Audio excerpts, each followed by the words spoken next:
Hello students, तो आज हमारे पास ये क्वेश्चन देखते हैं। और इस क्वेश्चन में आपको दो इक्वेशन दिया गया है, पहला ये और सेकंड दूसरा ये दिया है। इसमें आपसे कहा गया है कि एक्स और वाई का वैल्यू फाइंड करना है, कि इसका मान ज्ञात करना है, क्या होगा इस इक्वेशन में। ठीक है, तो इसका हम लोग सबसे आसान तरीका देखने वाले हैं, जिससे हम लोग इसको सॉल्व कर पाएँ। इसका एक्स और वाई का वैल्यू इसमें से हम लोग फाइंड कर पाएँ। ठीक है, तो देखिए हम लोग यहाँ पर सॉल्व करते हैं इसको। जो इसका जो सबसे आसान तरीका हो सकता है, क्वेश्चन देखेंगे अगर, तो 4x प्लस 5y बराबर क्या दिखा है, 7 दिया है। उसके बाद से आपके पास 2x प्लस वाई बराबर आपका 2 दिया है। ठीक है, तो इसको हम लोग सबसे आसान तरीके से कैसे सॉल्व करेंगे, तो हम लोग क्या कर सकते हैं, इसमें देखेंगे अगर दो वेरिएबल दिया गया है आपको, इनकी दो चर दिया गया है, एक है आपका x और एक y है, यानी कि ये कह सकते हैं दो वेरिएबल वाला आपका समीकरण दिया गया है। ठीक है, तो अगर हम लोग इसमें देखें तो हम लोग सबसे आसान तरीका जो होता है इसको सॉल्व करने का, वो क्या करें, हम लोग जो x और y दिया गया है, इसमें हम लोग दोनों समीकरण में से किसी को, या x को या y को हम लोग दोनों में इक्वल कर दें, बराबर कर दें, तो हम लोग जल्दी से इसको सॉल्व कर सकते हैं।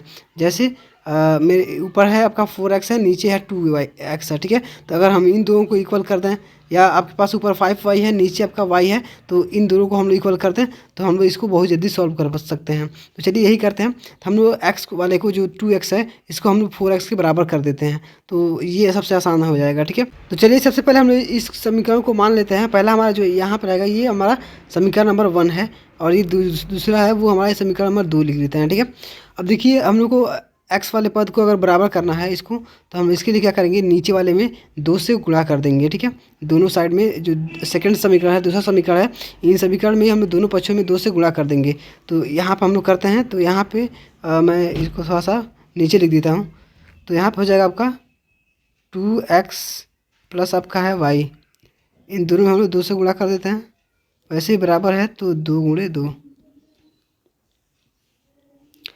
तो इस तरीके से हम लोग लिखेंगे, तो क्या होगा आपके पास, ये जो 2 गुणा करेगा तो यहाँ पे हो जाएगा 4x, 4x हो जाएगा, प्लस में आपका 2y हो जाएगा। ठीक है, बराबर करेंगे तो यहाँ पे आ जाएगा 4।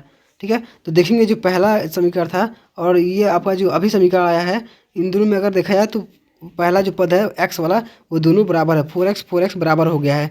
तो अब हम लोग क्या लिखेंगे, इस समीकरण को मान लेते हैं हम लोग, जो अभी लाया है उसको हम लोग 3 मान लेते हैं। ठीक है, तो हम लोग लिखेंगे क्या, समीकरण एक में से 3 को घटाने पर। ठीक है, यहाँ पर लिखेंगे समीकरण इक्वेशन नंबर 1 में से क्या करेंगे, हम लोग थर्ड को घटा देंगे।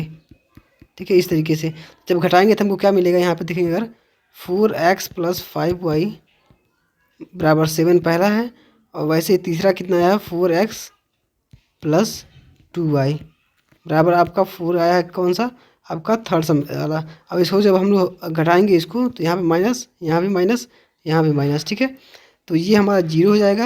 यहाँ पे 5y है, यहाँ पे आपका माइनस में 2y है नीचे। ठीक है, तो हम लोग इसको क्या लिख सकते हैं, तो घटाएंगे अगर, तो हमारे पास 3y मिलेगा। ठीक है, और इधर देखेंगे साथ में से हम लोग 4 घटाएंगे तो 3 बच जाएगा, यानी कि आपको मिल रहा है y बराबर कितना, 3y बराबर मिल रहा है आपको 3, तो y बराबर आपको हो जाएगा कितना, 1, यानी कि y का जो वैल्यू है वो 1 आ गया है। ठीक है, तो हम लोग सब डिलीट कर देंगे यहाँ से, और यहाँ पे लिख देंगे हमारे पास यहाँ मिला कितना, y बराबर 1। ठीक है, y का जो यहाँ से वैल्यू आया है 1 आया है। अब हम लोग क्या करेंगे, इसी को लिख देंगे, ये तो आपका समीकरण नंबर 1 था, और ये क्या था आपका समीकरण नंबर 2।